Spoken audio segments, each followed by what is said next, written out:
Okay, so Yachimo greetings yet. I say once again, everyone for joining in this final day. So what we did, of course, you got the emails and everything. We're doing 7 days, the entire 7 days live every day. This is the first time we've done a virtual event every one of the 7 days of the new year. Normally we have our 7-day observance from September 17th through September 23rd, or September 16th through September 22nd, depending on what day the first full day of the Atem or autumn equinox. So of course, this time September 23rd was the first full day of the equinox, and so it was September 17th through 23rd. Normally on the Memenida, the Saturday within that 7-day observance, that is the day where we have a communal event. So throughout the week, people are individual in their own homes wherever they are in the country, either individually going to their shrine and invoking the Abosom and evoking their Nsamanfo, their ancestral spirits, and going over the Ebe or proverb of the day and incorporating that and so forth, on the different days of the week. But the Memenida, the Saturday within that 7-day cycle, that's when we have a communal event. People will come from different parts of the country and come out to DC and have a communal event. This time we wanted to have something every single day of the week for those who could not travel to Washington DC and so forth and participate in a communal event. We actually had a smaller communal piece in Atlanta on FIDA on Friday, which was the 7th day of the new year and so forth. But we wanted to do something every day after the ritual piece, which we do that at sunset. So you gather your Nkomre, your ancestral shrine at sunset, engage the ritual process and go through everything and so forth. But then we wanted to have something after that. That's why we had it at 9 p.m. every night after the ritual is done. But we just wanted to, give some information, some further insight. Eventually, we will have a book dealing with this in detail, and people will be able to, download the book and implement this 7-day observance wherever they are in the country. And even for people who are not Akan, even if you find out that your ancestry is Yoruba people have a 5-day inclusive week.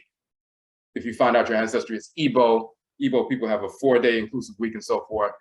But no matter what your structure is, what ancestral group you come from, if we're in North America, we can at least on the first full day of the Atemet equinox, the balancing point of Earth and so forth, at least on that day, we can all, come together on that day, no matter what group we're from, and acknowledge that as an evening point and a new beginning.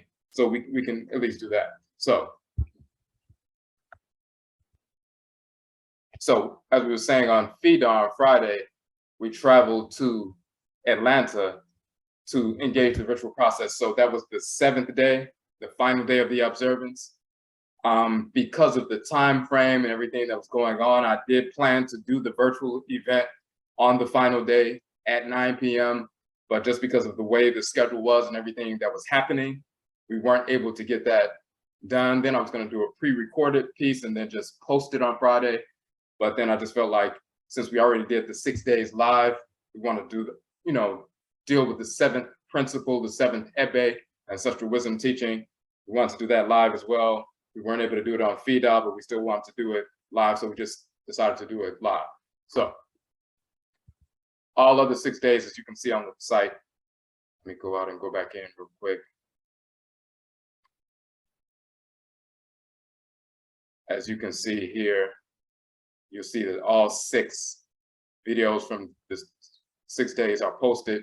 And of course, number 7 will be posted by tomorrow. And this first video is the one we did on September 11th, which is the Coptic Kemetic New Year and also the Ethiopian New Year and so forth.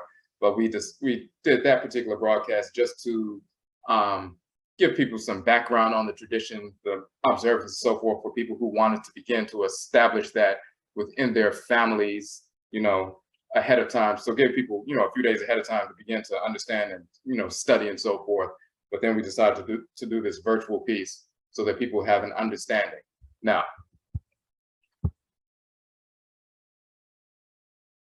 let's get to the final piece. So when we go once again to our oh-jee page,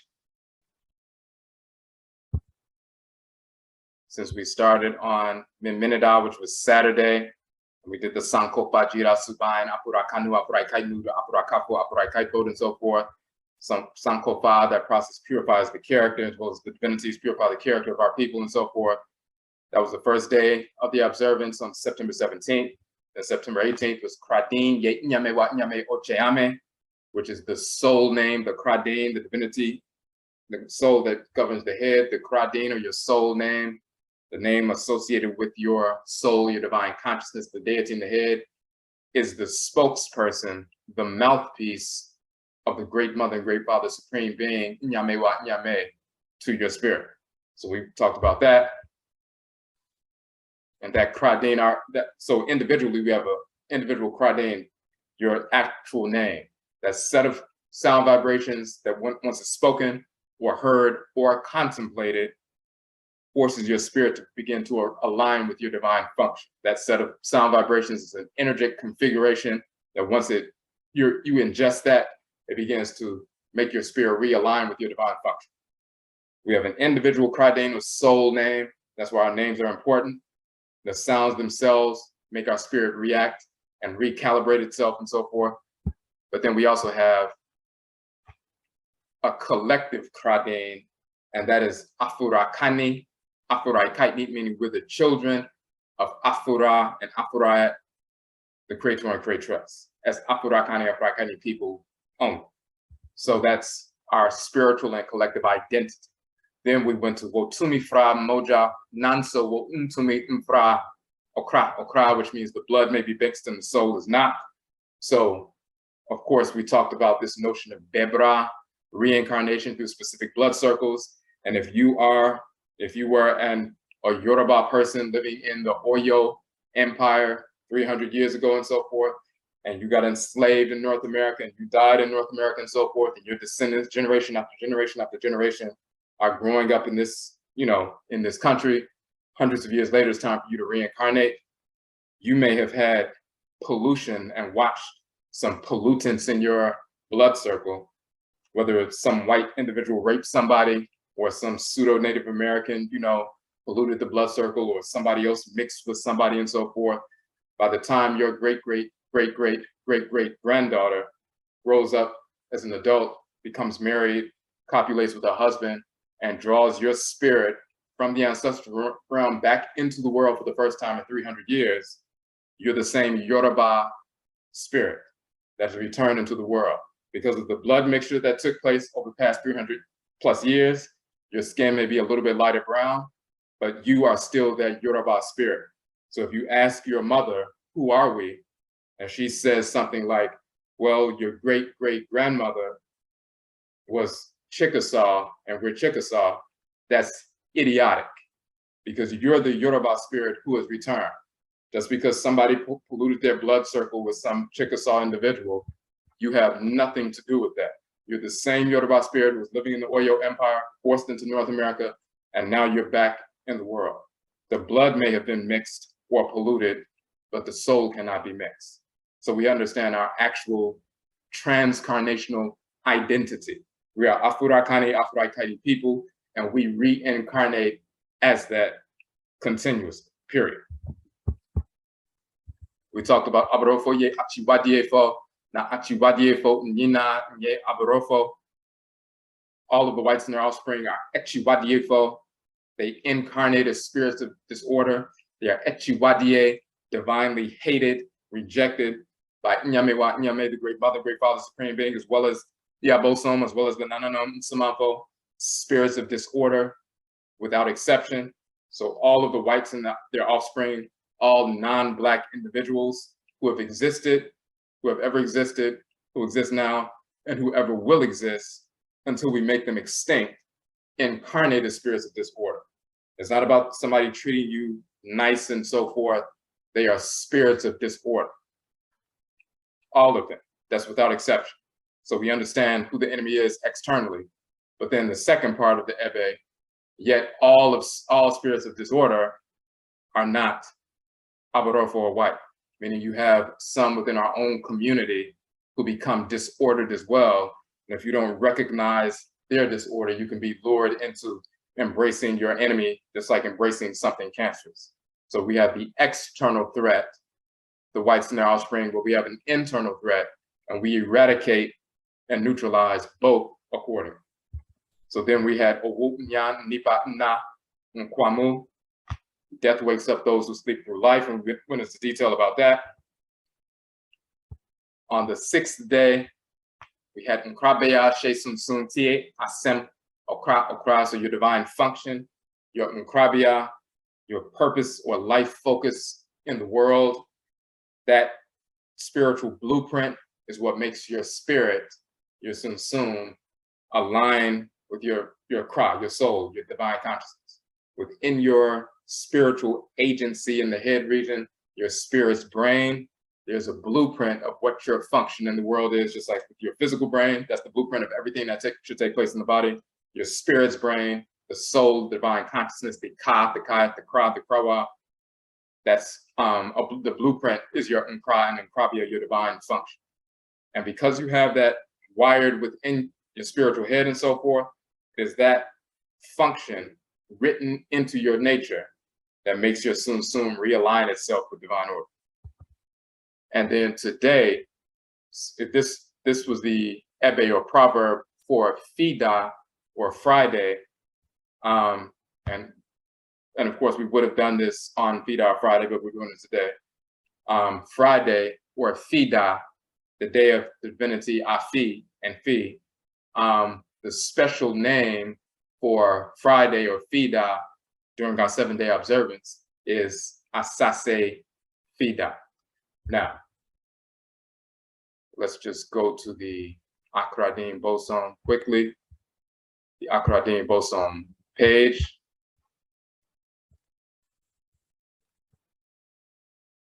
And the planet Afi, which they call Venus and so forth. You see Fida, which is Afi's Da or Friday. The female divinity is Afi, also called Athia and Afuya, as well as Afua. And in Fanti, they say Efua and so forth. And then Fi is the male divinity. That is a title of the deity Amen Men. So we see Afua, Efua, Afia, Afi. Then on the male side, Kradin's soul name is Kofi, Kwafi, Fi, or Fi, and so forth. So let's look at them real quick. In ancient Khanit and Kamit, they are called Heteru and Men or Amen Men. In Yoruba, that's Oshun and Orisha Oko. In Odun, that's Azili or Erzuli and Azaka. Some would say cousin Zaka and so forth, but if you look at the divinities, it's Safi, which is Heteru, the planet Venus and so forth, Heteru. And then the major body system is the exocrine system. And then you have the divinity Amen Men, the planet Saturn. He's called, and Saturday in Akan is called Min Minida. And let's look at that real quick.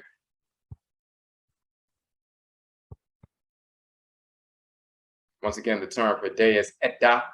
And in ancient Kemet, the word spelled, the circle with the dot in the middle, the symbol of the Aten or sun, is also the symbol itself for Ra, his name written in the medutu, and then Ra'et, the circle with the dot in the middle plus the loaf of bread for the T. But the circle with the dot in the middle, the solar disk, is also a glyph on its own for the divinity Ra, but that's the sun, Ra, and that's also a representative of the term for day, Ra. So you'll see the term for day, and then you'll see the solar disk, which represents the day. The sun represents the day. And that is also the shrine of Ra. And this is why the word for day in Akan is Era, Edda, or Era. That's the same as Era in ancient Kemet. The solar disk, which is also the spirit that animates the solar disk, is Ra, and so forth. That's Da in Vodun. And the word for day that's associated with the da, the divinity da, is the same, that's the term in Akan culture. So min, mini, da. Min, mini, da is the da, the day of min, min. Min, min, or amen, min is the name of the divinity. And amen, mini, wa is the female divinity. Now, we talk about the female divinity that governs the planet Venus, or Afi, is Het Heru, and she's called Afi and so forth. But then the male divinity, the husband of Het Heru, is the deity Men. So the male divinity that governs the planet Venus is the deity Men. When Amen is operating in harmony with the deity Amen, then you have Amen Men, and then you have the same thing with Het Heru when she's operating in harmony with Amenet. She's called Men Menit and so forth. So let's look at that real quick, because Amen Men is the divinity of Saturn. And Het Heru, when she's operating through the planet Saturn, the feminine aspect, she's called Men Menit. So let's look at that.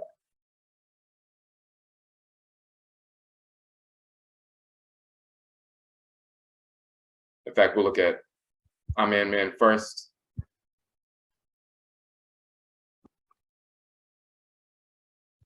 So we say the abosom of Amini, which is the planet Saturn and Akan. Amini, that's the name of the planet, Amini, and Min Da.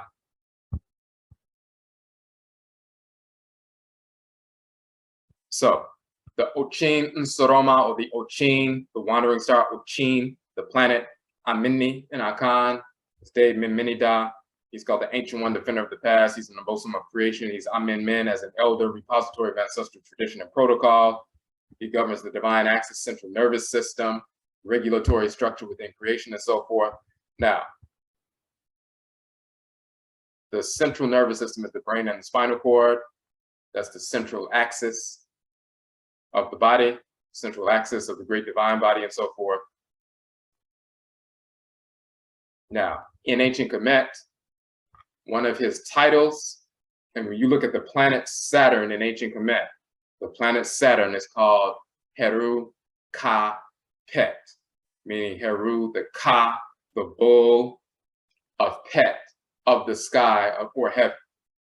Men is the great bull of the sky, and then his counterpart, Het Heru, she's the great cow, or Kait, in the sky. And the bull and the cow unite for creative purposes. She deals with fertility, and him as the bull with the erect phallus deals with fertility as well. He's Heru Kapet, the great bull of heaven.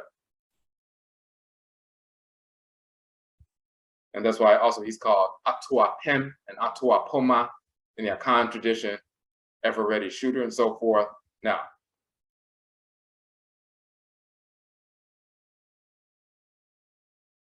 we show two versions of Amen Men, black skin and so forth. He has the feathers coming out the crown, but sometimes he has the solar disk in between the two feathers as Amen Men. And then sometimes he just has the two feathers and the skull cap and so forth.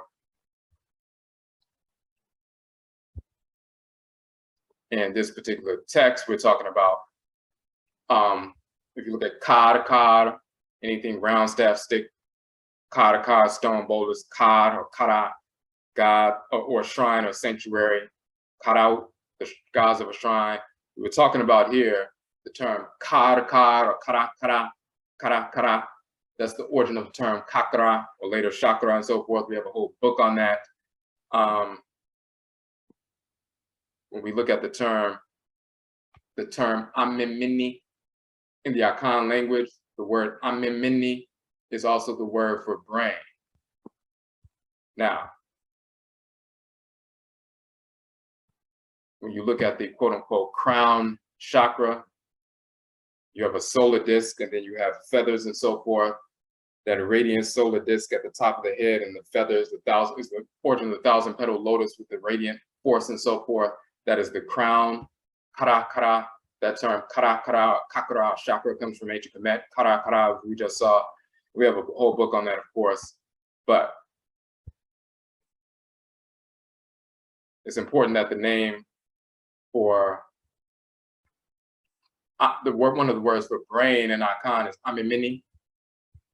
Here we just show that Orisha Oko, the great one of the phallus and so forth, in Yoruba is the same as Heru Ka Pet, or bull of heaven. Ka means bull. Ka also means phallus. Ka also means soul and so forth. And you see Amen with the erect phallus. He's constantly inseminating creation. He's the creative force that's constantly inseminating creation. He's inseminating the great cow, which is Heru. He's the great bull, sometimes shown as a man, sometimes shown as a bull. She's sometimes shown as a woman, sometimes shown as a cow and so forth. But the cosmology, Ka means soul, Ka means phallus, Ka means land or highland, Ka means bull. On the feminine side, Kayat means soul, feminine. Kayat also means vagina for the woman. Kayat is the feminine term for land. Kayat is the feminine term for cow. So we showed that to show that in Yoruba, Oko means phallus and Oko means farmland or fertile land. In ancient Kamit, Ka means phallus and Ka also means land. That becomes Oko phallus and Oko farmland in Yoruba, and Orisha Oko is the Orisha of the fertile agricultural farmland and so forth. And he's married to Oshun Ibo Dioko, which is the Oshun, the wife of Oko. That is the same marriage of Men, the deity Men, and Heru, the female divinity of sensuality and beauty and art and everything else. So we just showed that in that particular section. We talked about that just to corroborate that.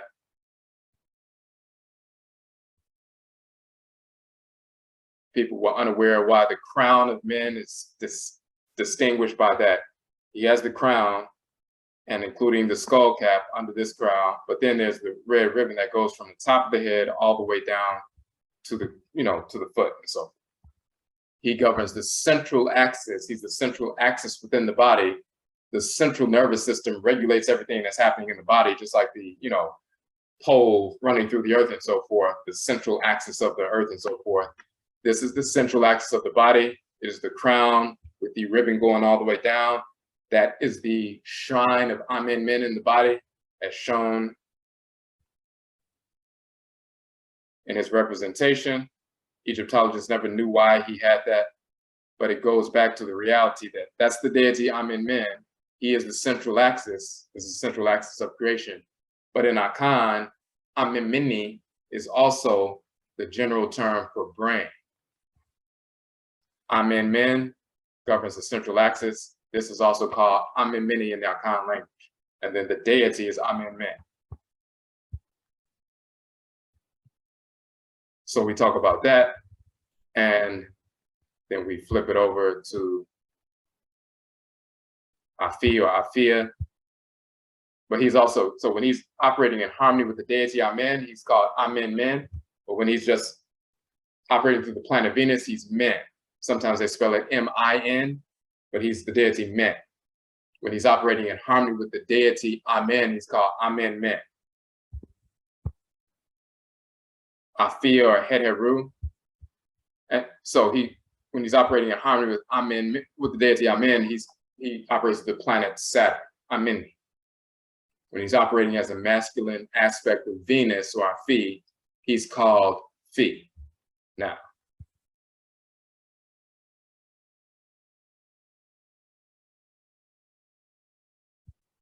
so we have Afi, this is the planet Fi, misnomer Venus and so forth. They call her wanderer, traveler, adventurous, innovative, creative, and so forth. She governs the central attraction, which is the precursor to sexual activity, procreative activity, and that which replenishes its harmony or pleasure. She governs the divine reproductive system, fallopian tubes and so forth, and the exocrine system and all of that. When you see the star and the crescent and so forth, Cheche Pe Awade, Cheche desires marriage, that's the star is the planet Venus and so forth, and the crescent is the moon, and they unite. One of the symbols of the deity Man is the new moon, the crescent moon, and then he unites with the star, Venus and so forth. Venus as well as the pole star. Her name is Cheche in Akan. Cheche is the way Akan people pronounce het head, and het head becomes Cheche in Akan, Chechere in Akan, same name. So, and we see that in the medutu, that same natural symbols in the medutu and ancient Kamit, the hieroglyphs and so forth.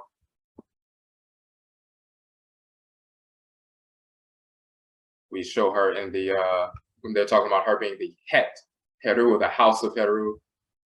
That is the structure right there, the fallopian tubes, and the ancient goddesses, when they say the bird goddesses and so forth from pre-dynastic Kamit, that's a representation of fallopian tubes and so forth.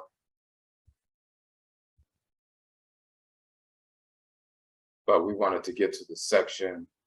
So beauty, art, music, dance, creativity, innovation, and all of that. But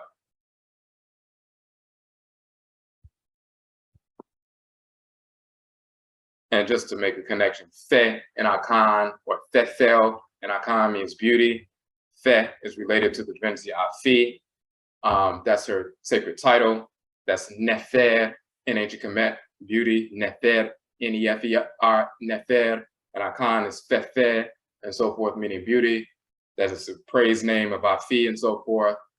In the Yoruba language, the planet Venus, as the morning star is called, is referred to as Ofere or Ofe. So, and a praise name of Afi is Efe, meaning beauty. So the same divinity who operates through the planet Venus, her praise name is Efe, and that means beauty. In Akan, in Yoruba, that planet is called Ofere or Ofe, and so forth. Now, and she's called Nefer in ancient Kemet.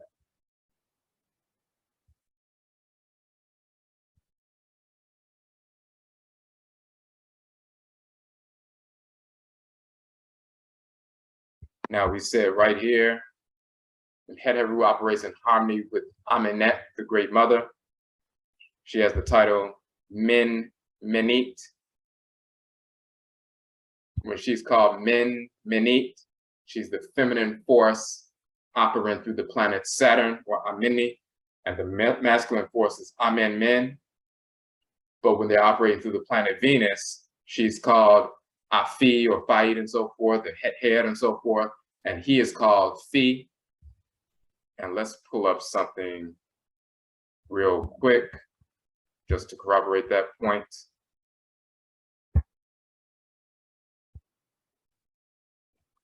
So this is a very unique position of the divinity. He is mummified, and then he's holding up the so-called flail and so forth, and they call him the divinity of the lifted arm. That's what they always refer to him as, because he's the one who has that specific position. So let's go into this.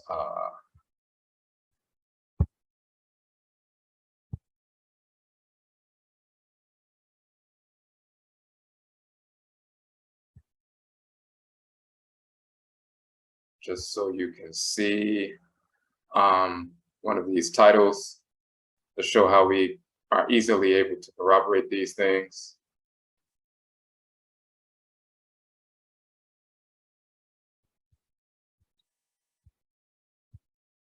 So this is the quote unquote hieroglyphic dictionary, or the dictionary of the medutu.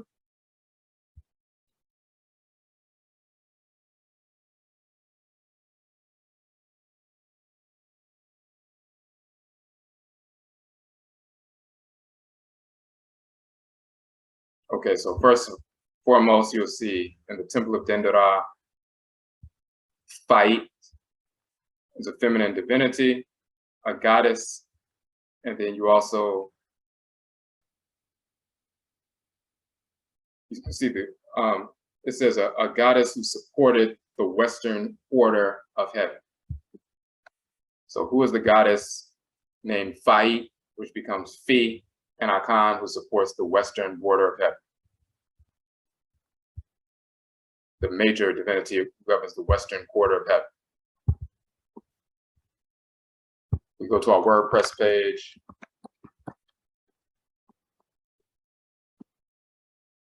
And we had a few articles on Het Heru.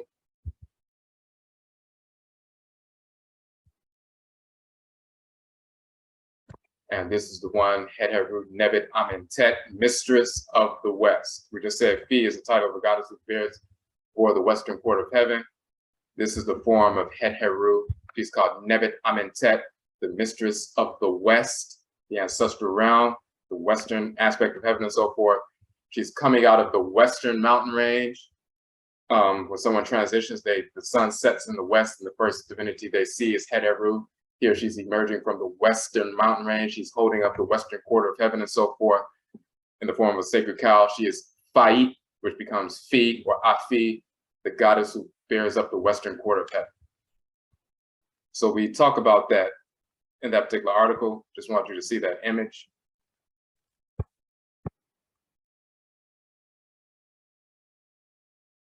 And then we also have another article on this page.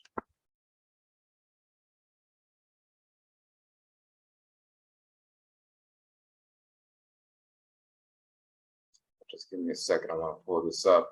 So there's also, we put the article out here about Menmenit. The title of Heteru is Menmenit.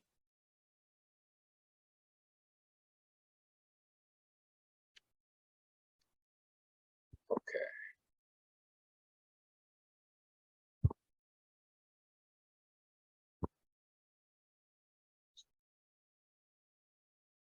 So as you can see here, this is Men, Nua, and there's also a version called Menmenit and so forth.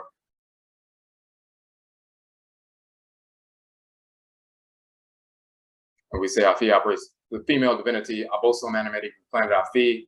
However, when the Abosom Afi, the deity Afi, Heteru, misspelled Hathor, operates in harmony with the great mother Amenet, she is called Menmenit.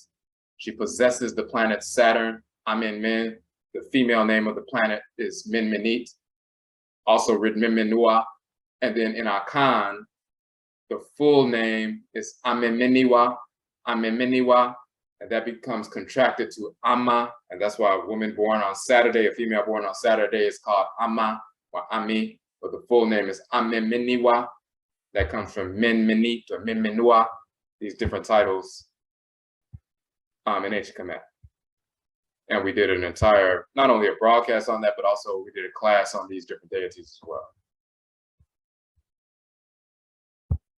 So that's one corroboration there. And then we want to pull up the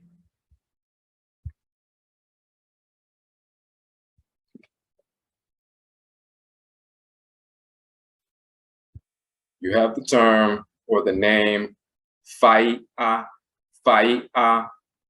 the god of the lifted arm, a title of Menu, which is the deity Men, Amen, and other deities of generation. But that is him of the lifted arm, as you can see right here with the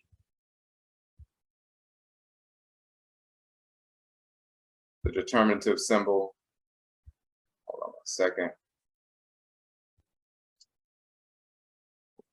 The determinative symbol is him with the erect phallus, and he's the one of the lifted arm. He's called Fai'a.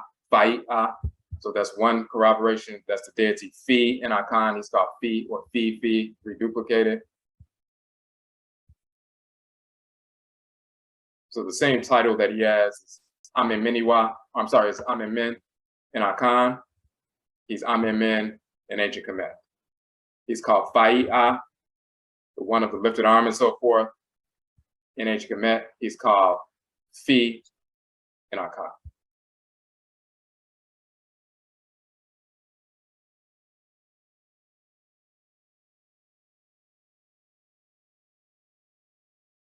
And then you'll see the term written Fi right here. He has the vessel on his head and so forth. It says to bring, to bear, to carry, and so forth.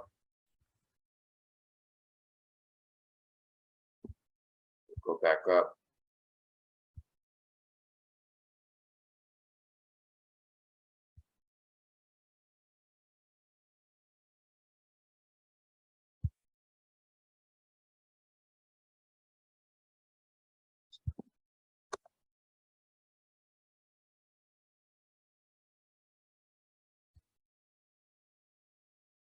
Hold on 1 second. Let me just pull this. All right.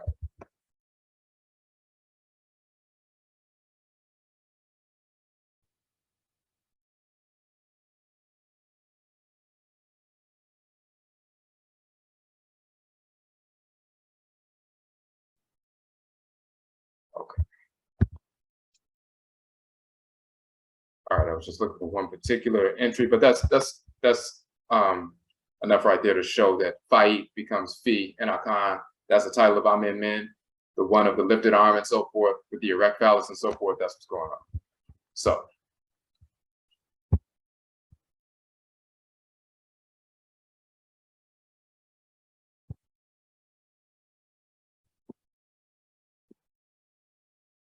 Okay, so to get back to the page, so we have that.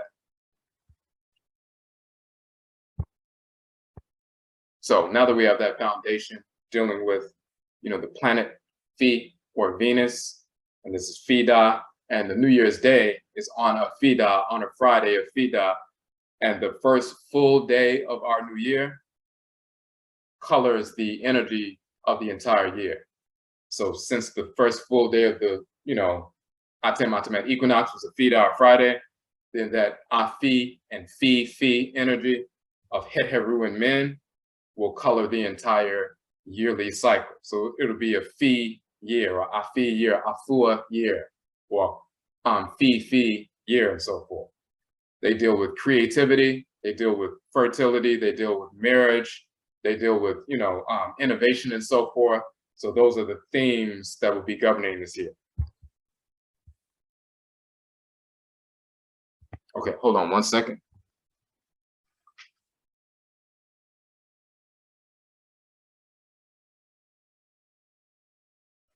All right, so the proverb, the ebe is Oba ye ofa, Oberima ye ofa, ne obrabo asase fimu. Oba means woman, ye is, and ofa means half. Then Oberima means man, ye is, ofa half. So woman is half, man is half, ne means is, obrabo, which is a term referencing ethical existence, asase fimu, within mu, the house fi, because the term fie, sometimes contracted to fi, but fie is the house of asase. So it says woman is half, man is half, is the law of ethical existence. It is ethical existence, or the law of ethical existence in the house of Asase, in the house of the Earth Mother. So that's the balancing principle. We have to govern ourselves by man is half, woman is half. When we see all these, negative stories and negative situations about people who are in relationships and there's an imbalance of male and female and so forth, that's the foundation of dissonance within any relationship. You don't respect the feminine principle and the male principle in balance, then there is no balance and it's destroyed from there. Now, that's the law of ethical existence, and it streams from the foundational balanced relationship of creation, which is Amen and Amen at the Great Mother and Great Father, Supreme Being. We go to our books, Oberima and Obadtain. Oberima, Afurakani manhood. When we look at the 7 principal values of manhood and womanhood, and the book is 7 chapters. Each chapter deals with the principal values of manhood and womanhood. The first of those principal values, and you look at chapter 1, the first principal value of Oberima, Afurakani manhood, directs us to order. We recognize the divine order of creation, the balance of male and female. You can't function as a man, as Oberima, without first recognizing the order of creation. What is the order of creation? The divine balance of male and female. And then we show Amen, but we also show Amenet, the Great Father and Great Mother, Supreme Being. This is just a, frontal image of a colossal statue, about 10-foot tall statue of Amenet, the Great Mother. Now,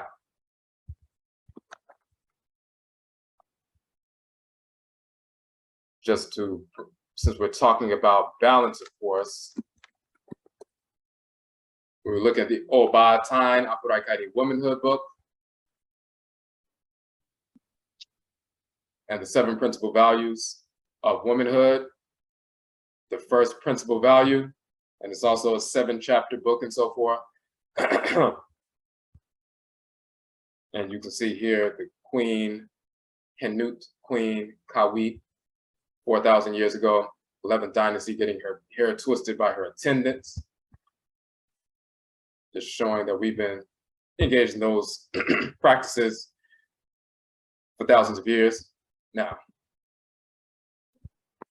But the first chapter or section of this book as well.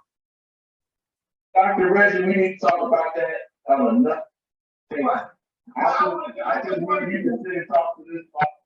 Okay, make sure you're. Right, but I wanted to. I Make just sure wanted to your correct that. sound Now, is off. Make sure your mics are muted. So, the first principal value of Obadwira Nananomsom womanhood directs us to order. Recognize the divine order of creation, the balance of female and male. So, when we say such recognition is the foundation of physical, emotional, mental, cultural, and spiritual stability. Without this understanding, your thoughts, intentions, and actions will be imbalanced, thereby rendering your person unstable. When we go back to the manhood book,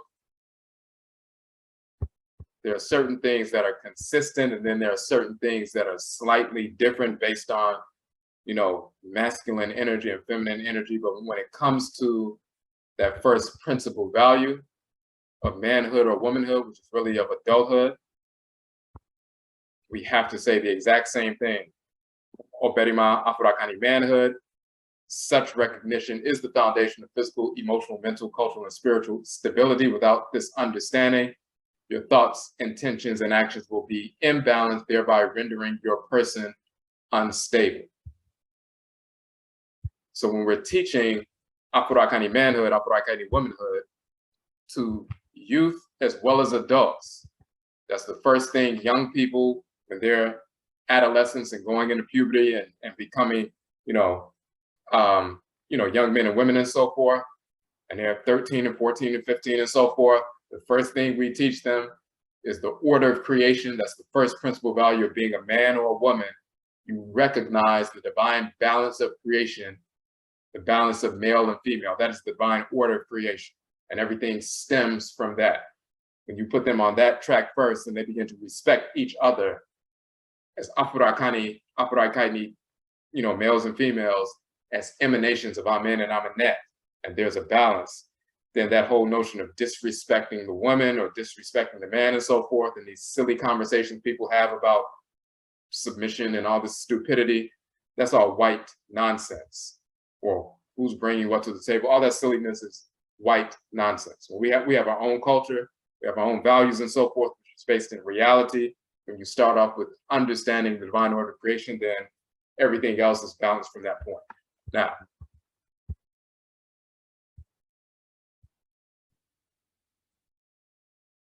but the reason why we teach that is because we live according to that every single day.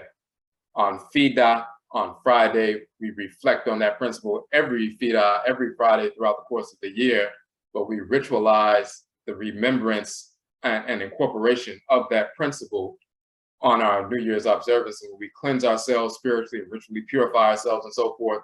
We recalibrate ourselves to these principles and reincorporate them and move forward. But Oba Yeofa, Oberima Yeofa, Ne Obrabo Asase Fimu, woman is half, man is half, is the law of ethical existence, Obrabo, in the house of Asase, the earth mother. Now, we want to also look at who Asase is.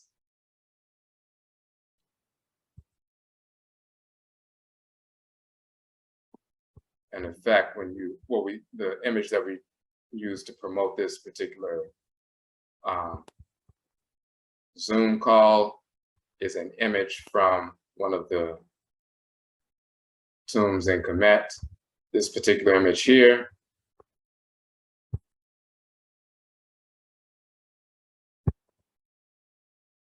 And let's go into that.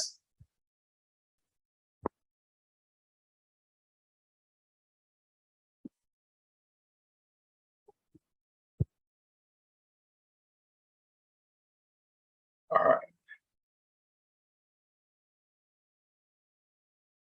So this is Asase Nebet Hetepet, and this is Asase Nebet Pet.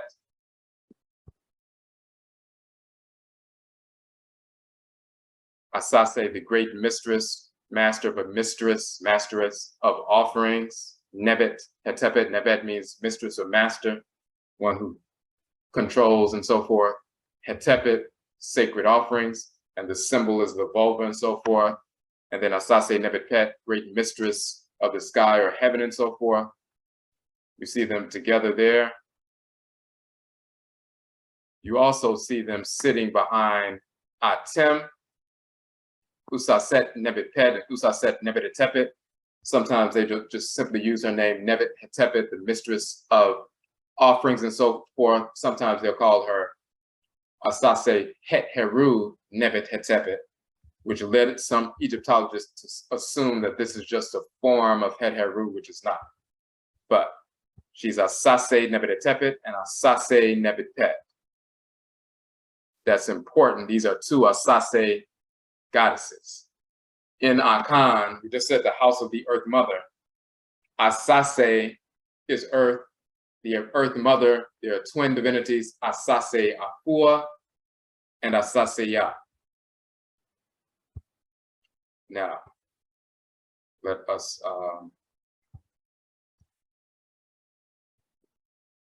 and this one is Asase Afua, and this is Asase Ya. We just said Afi or Afua is a title of Cheche or Het Heru.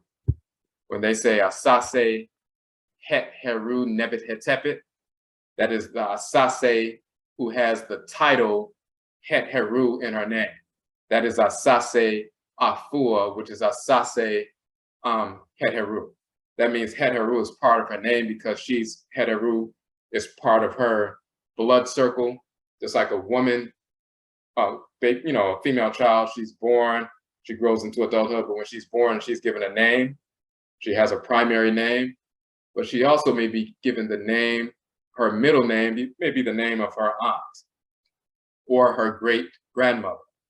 If her great grandmother was named, Merit and so forth, her middle name may be Merit. So she may be Aset Merit because her great grandmother was Merit and she carries some of the characteristics of her great grandmother and part of that clan. So her middle name is that. That doesn't mean that she is Merit.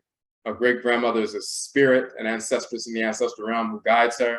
She's an entity, and the child is an entity. Or the great grandmother may still be living, and her first name is Merit, and then she's given that middle name to the child. These are two different entities, but the child has her own name as well as a praise name, which is her grandmother's name. The deities, we got that notion from the divinities. So you have Asase Nebet Hetepet. Sometimes she's called Asase Het Heru Nebet Hetepet. And Akan, she's called Asase, instead of the title Het Heru, is her other title Afua or Afia and so forth. Asase Afua. That is the fertile one. The symbol used for her name is, you'll see it here, but it is the symbol of the vulva, showing that she is dealing with the womb and offerings and fertility and so forth. So the fertile Earth Mother is Asase Afua, the one that governs Fida or Friday.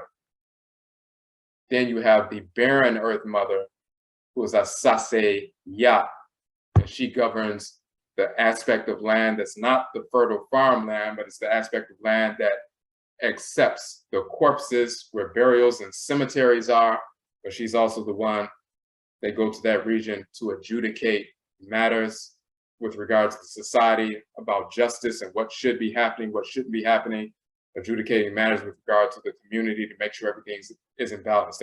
We go to the quote unquote barren Earth Mother for that. We don't go in the fields and the fertile fields to discuss policy and have tribunals and things like that. We go to the Asase Ya for that. That's also the portion of her body where she accepts the corpse. So there are two female divinities, twin sister divinities, who are the Earth Mother divinities, Asase Afua and Asase Ya. In the Yoruba tradition, that is Onile, the fertile Earth Mother Orisha, and then Yewa, the one that governs cemeteries, that earth, that's an earth mother, but she's, you know, the barren one and so forth. And they'll say she's the dark one, the barren one that governs cemeteries in the night and so forth, but also has to do with justice and community. So, fertile earth mother, barren earth mother. And just to corroborate that, that's a sase and Akan, and we can verify that.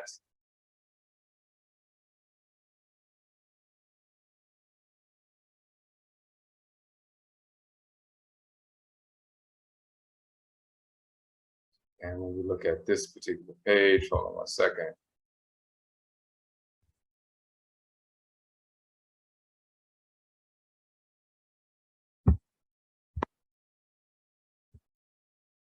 And this will be on page 36 of the medutu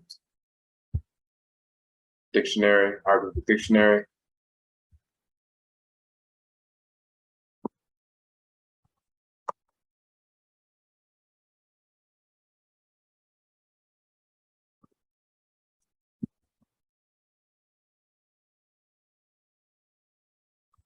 Second.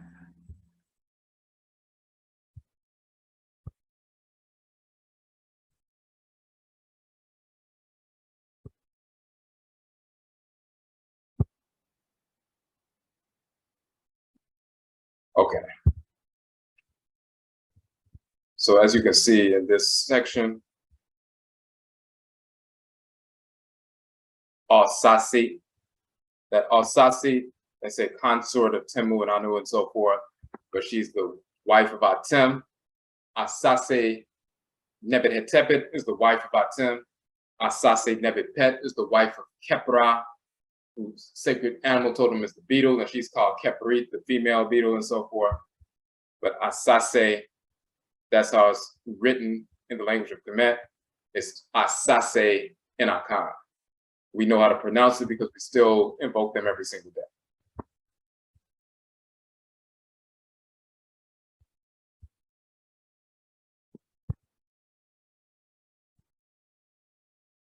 And we go down a little bit just to show you the relationship of that. So of course, this is Kepra, the beetle, Kepri, Kepra, and so forth.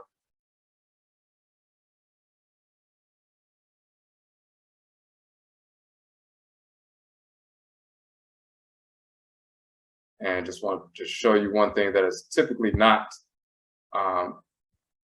focused on. And again, we're always talking about the balance of male and female. So when you look at these different divinities, we're naturally inclined to look for the balance. You know, where's the feminine aspect and the masculine aspect? When we pay attention to that, we're gain a greater understanding of who they are, but also their functioning creation and how they manifest in our lives. So I just want to show you the reference for that. And it must be up in the other side. So just give me a second. And of course, if you have any questions, we're basically done. I just want to show you this.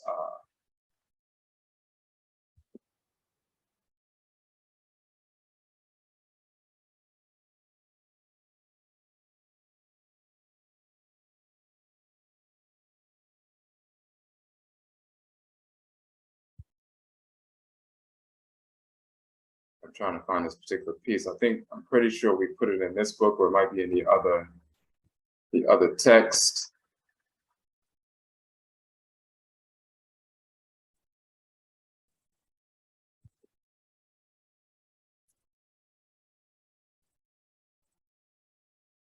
But that is the information we want to go through tonight. We just wanted to go through that proverb and give you some detailed information about the cosmology supporting it. And I might have to look in a different text for this. I know we have the feminine aspect written out in the medutu. It was either this text or the other one, but it might be the other one.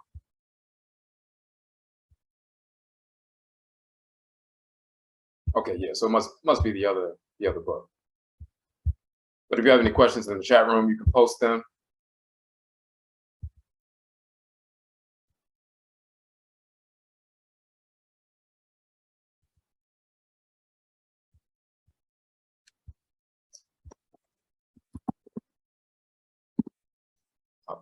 a second.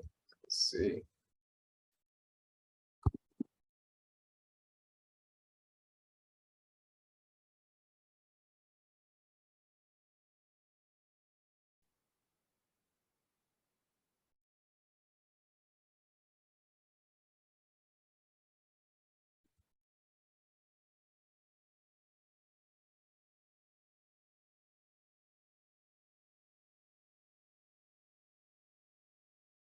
Okay, so while I'm looking for that, let me just go back to the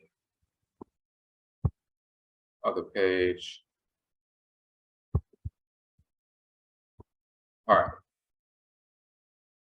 So as you can see, so we went through all 7.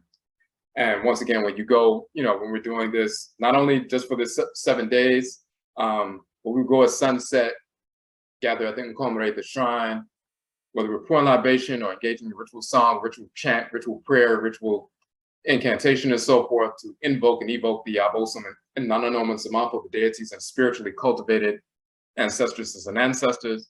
After we do that, welcoming them in and so forth, and then we go over the ebe of the day, and then we're sitting there, and after you've invoked the Nsamafo, the Abosom and Nsamafo, invoked and evoked them and so forth, and then you begin to go through the spiritual wisdom teachings of the day and so forth, and they're explained about how they were manifested in the past year, how we will manifest these principles in this year.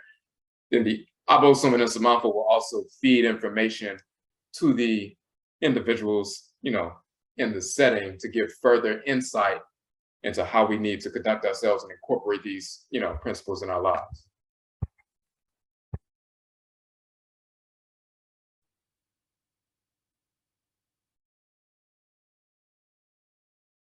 Okay. Okay, so there was a question, could you go into a little bit of Heru not dying a second death, if you can? I know it's off subject. Okay.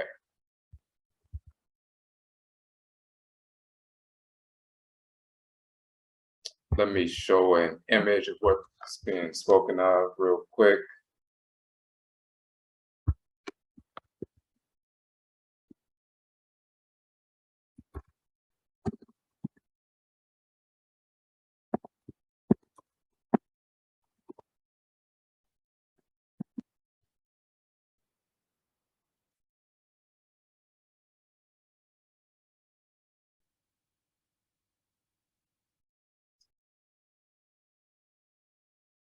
As a matter of fact, let's see.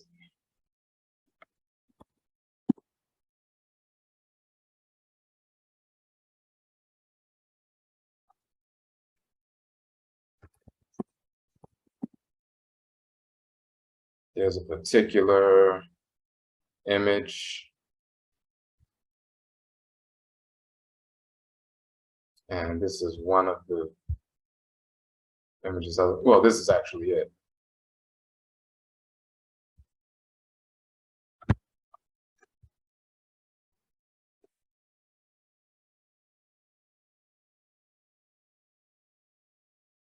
All right.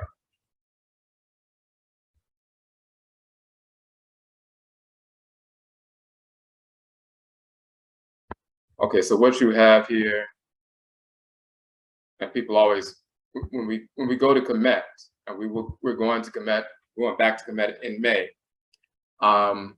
May 23rd through May 31st. If you would like to join us in Khanit and Kamit, going on that study tour and so forth, we have some spots still available. Payment plans are available. You can reserve your spot with a deposit, $300 deposit to reserve your spot. And then you can make monthly installments all the way up through next, April into early May and so forth, to pay off the piece. And some people, of course, as we said before, they will use their tax refunds in, January, February, or whatever. They make installments in, September, October, November, December. But once it gets to January, February, they use that to pay for the rest. But one of the places we travel to is the Temple of Seti, the Pera Seti, so-called Pharaoh Seti, in the region, in the city of Abju, which they call Abydos and so forth. One of the most important temples, one of the most preserved temples, and one of the, one of the most important even during ancient times. And even today, one of the best preserved with regard to the reliefs and so forth.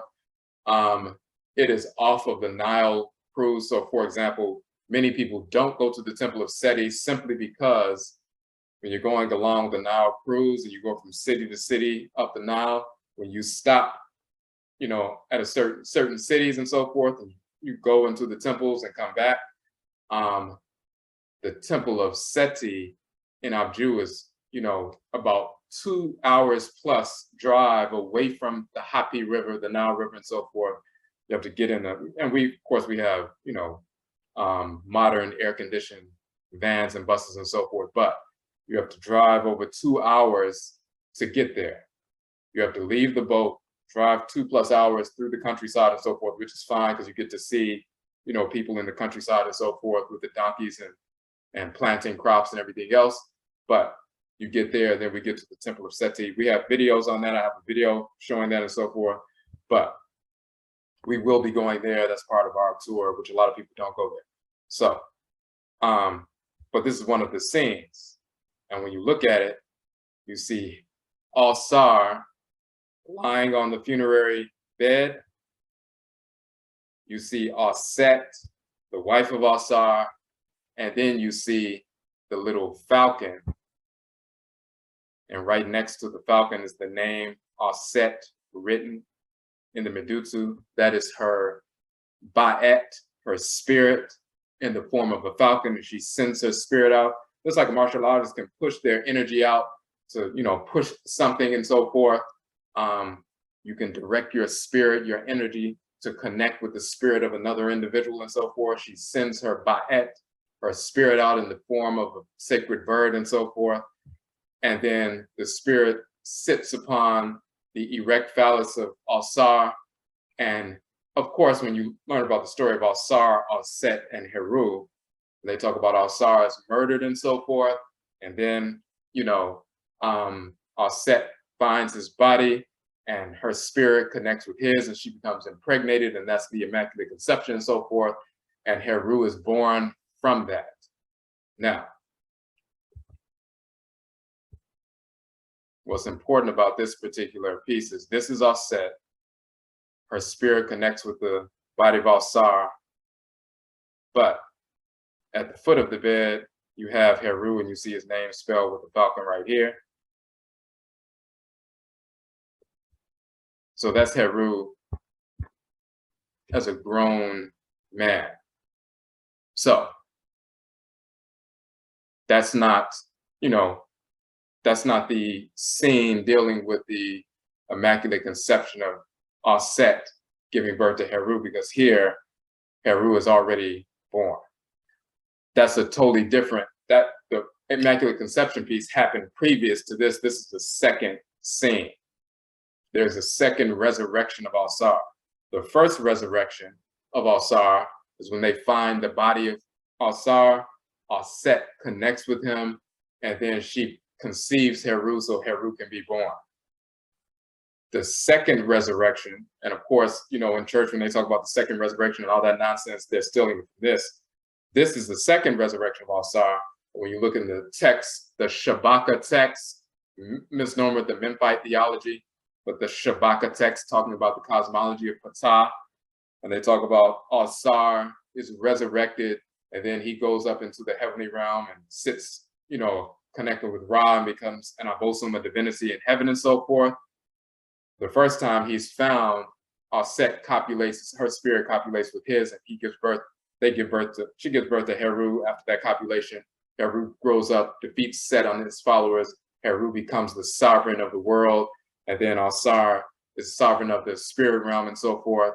The second resurrection is when Al-Sar goes up into the heavenly realm. This one deals with the second resurrection. Very often, including, people who travel to the Temple of Seti, or they talk about this scene, they know about the Immaculate Conception, they know that Christianity stole that from Al-Set becoming impregnated by Al-Sar, the spirit of a divinity, and became pregnant with Heru and so forth. They know that whole thing is stolen. So they're Hold on a second. Okay. Oh, so they know that that's what happened, but they assume that this scene is detailing that. And that includes some of our own African-centered, Afrocentric scholars who go to Khanit and so forth and do tours and everything else. When they get to the temple of Seti, they'll show all Set is here. This is her spirit hovering over the erect phallus of Alsar, so she must be becoming impregnated to give birth to Heru. But they neglect the fact that, and they don't recognize the fact in the cosmology that this is Heru as a full-grown adult, head of the falcon, full-grown adult. He's already here, so if she's not being impregnated for that reason, Alsar is not being resurrected to impregnate her for that reason, that had already happened. If they had read the Shabaka text, that second resurrection is what we're talking about right here. All right.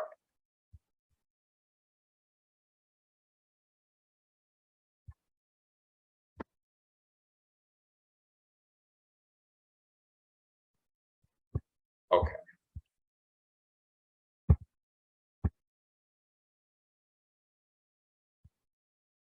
And just to even corroborate further with regard to the balance of male and female, and we're always seeking that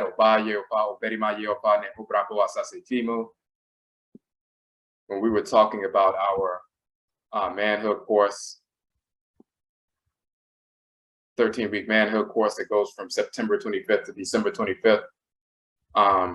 We use this as a promotional flyer for the event. We said Black men are not in need of healing. Black men are actually in need of awakening. Black women align with the female Ntoro, the Neter, goddess of divine law and truth, Ma'at. Black men align with the male Ntoro, Neter, god of divine law and truth, Ma'a. The two halves of the divine whole of truth realign via Ma'at and Ma'a. We thereby attain spiritual balance as healing in our community. This is the male deity, Ma'a. His name is spelled with the sickle and the plant, which is Ma'a, and then the papyrus roll and so forth. From the tomb of Ramesses VI, quote unquote Ramses VI, but Ramesses VI in the Valley of the Kings in Kamit. This is a picture I took with my, camera when I was there the first time. And we say in order for Afuraitkait men to achieve physical, emotional, mental, spiritual, economic, political, and communal balance, we must invoke the actual male deity of divine balance and creation, Ma'a. That's a critical awakening. So you have people, once again, going all over Kamit, talking about Kamit for 10 years, 15 years, 20 years.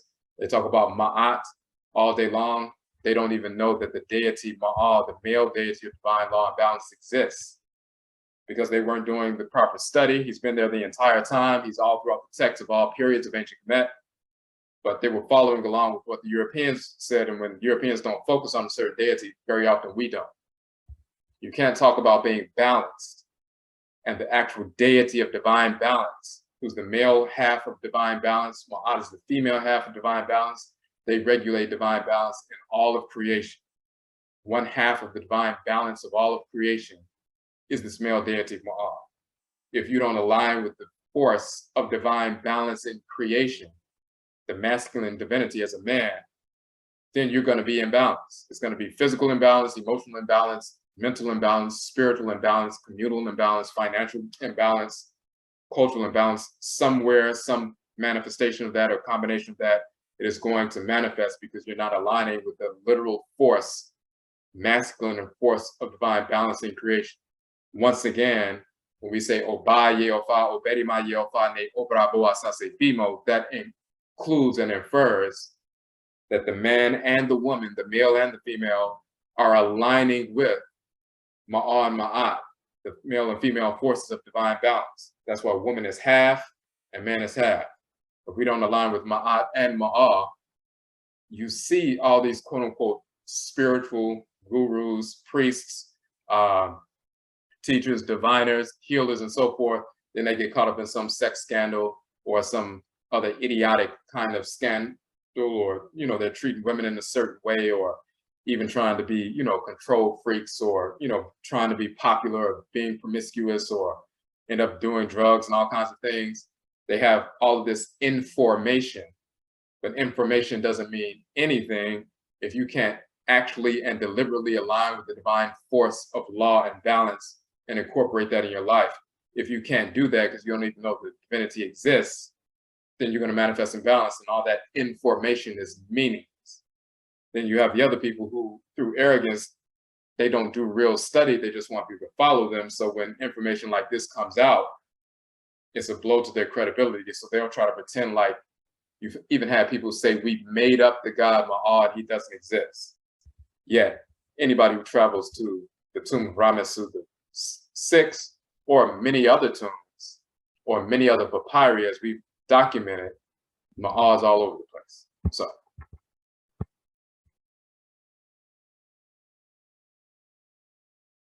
okay, and the question is the planet Afi, energy, fiery or cool. So there's masculine fire, there's feminine fire. Afi is kind of in between. It's not the same as like the planet Benaf, the red fiery, going to war consistently, but there is a what you would call a restorative function within it as well.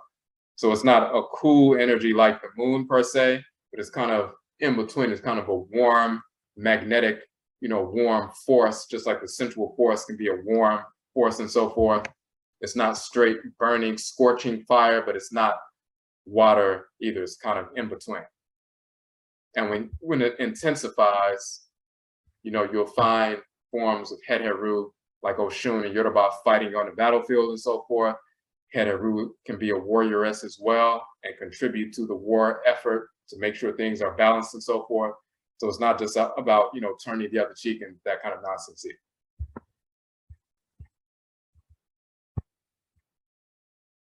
Okay, yeah, I said that.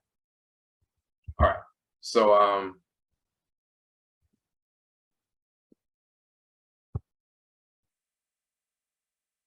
okay, so that is what we wanted to share for tonight. We're going to post this up on our Obradwira page also. So you will see, once again, for those who came in a little bit later, on our Obradwira, or on the our poll page, which is also the Obradwira page, you'll see that we put the first 6 days when we did the 5 presentations, all of them are up there. We're going to put day 7 here. And of course, these principles, we go over these principles and incorporate them every day of the week throughout the course of the year. In a sense, you'll see some people see a parallel with Kwanzaa, but the thing is, when you look at Kwanzaa, they will talk about how part of structuring Kwanzaa's 7 days was taken from the 7-day oh-jee festival in the Akan tradition. So when we're talking about a 7-day observance, this is an ancient Akan tradition that Akan people celebrate for 7 days on the continent now. Ours is calibrated towards the deities that govern the 7 days of the week and their energy, their actual energy that governs the days and so forth. And the specific principle values that we need to understand as Afuraitkait people in the Western Hemisphere that we need to incorporate to keep ourselves pure, that base level of purification, as we said, and we'll just look at that one more time for the oh-jee piece.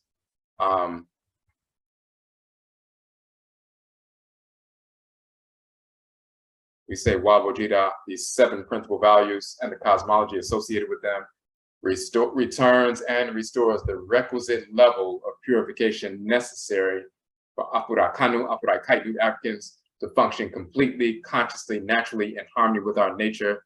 As Afuraitkait African, you are then able to consciously and properly embrace Nananomsom, ancestral religion, Amramre, ancestral culture, fully without profanation. You won't bring foolish ideas of Christianity, Islam, Hinduism, white culture, and so forth into your practice. Very often people get involved in the practice of ancestral culture and bring foolish ideas, not even realizing very often that these ideas are coming from, white perverse society and begin to corrupt their practice of ancestral religion. You have a requisite level of purification incorporating these 7 principal mbe, ancestral proverbs. You know who you are spiritually, pradin, your soul name and its association with the Supreme Being. You know who you are physically by blood through reincarnation through specific clans. You know who the enemy is, the whites and their offspring, as well as those within our community.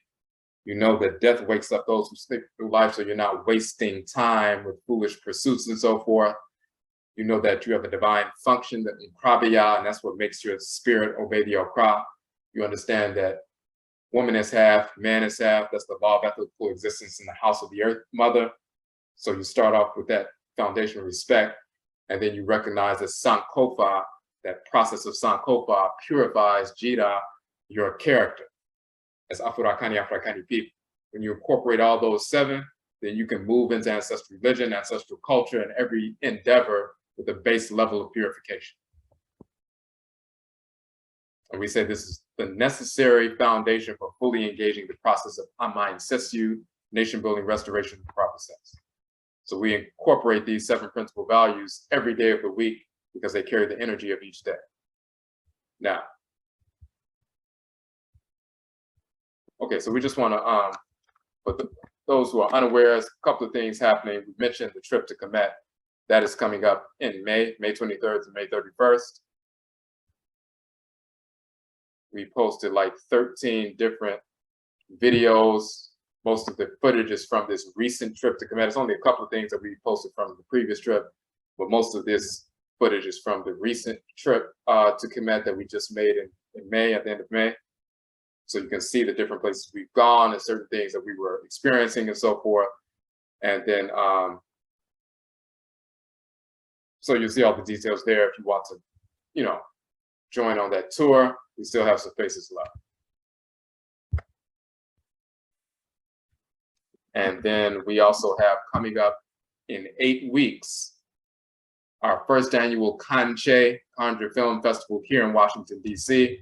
This will not be a live streamed event. You must attend the event in order to, you know, see the films and so forth. We will be premiering our 2nd documentary film, Hoodoo Akan Ancestral Religion in North America. Hold on one second. We have some, the screen was moving in a certain way. It looks, and it might be that particular website that was doing that, but yeah, it looks like the Wix website was doing that. But we have some tickets available. This is the Arc Theater where we're going to have the event, and so we have some tickets available. It's an all-day event. We'll have vendors. We'll have, you know, films from people in the conjure genre, meaning our traditions that we maintained in our blood circles here in North America over the past 300+ years, whether it's the hoodoo tradition, which is Akan, or voodoo, which is Eve, Mwanga, which is Obambo, or Juju, which is Yoruba, Gullah and Geechee, the Gola and Kisi traditions, or, you know, Ngangan, which is Fang, and so forth. Whatever we've preserved in our blood circles here that we brought from the continent and continue to practice here in North America, those are the kind of films that we will deal with. And we're establishing the conjure genre of films, conjure films and so forth. So the information is there, but you can purchase your tickets. We have a certain number of tickets that are available, a certain number of seats in this theater. Is 365 seat theater. Some people have already purchased tickets, so there's a finite number of tickets. You can purchase those. We look forward to connecting with you all when you travel to DC and so forth. So, but we will have this, we'll save this, we'll post it up, and then you'll have all 7 days of this observance posted on the site.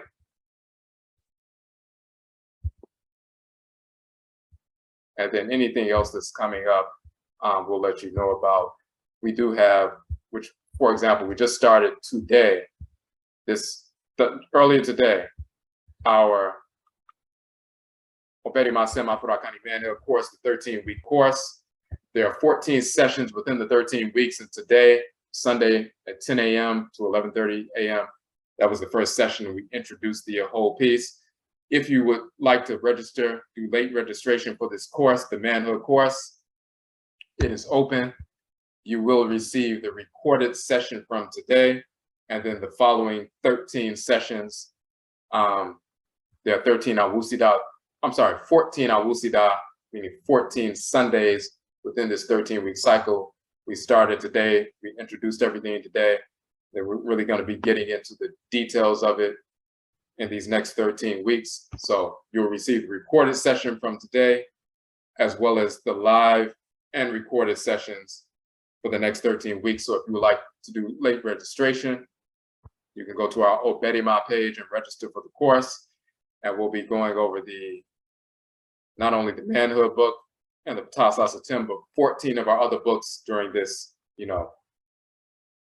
13-week session. That is for Afuraitkait men. And then for Afuraitkait women, Sister Amaruka. She's the only person that's authorized to teach the Obradwira Afuraitkait womanhood course. We did have an individual pretending like she was teaching it.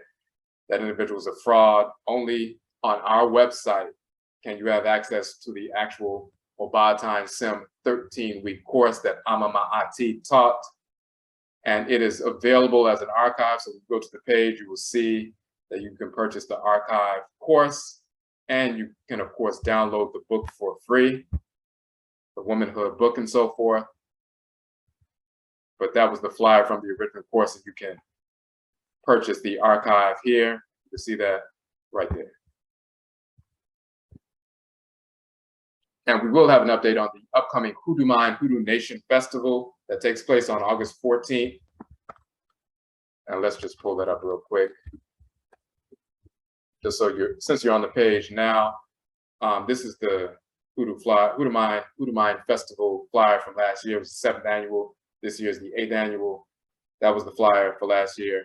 We had that in Washington, D.C., dealing with the Akan tradition in North America specifically. So we have that festival. But so that was one of the flyers. We will be updating that page this week.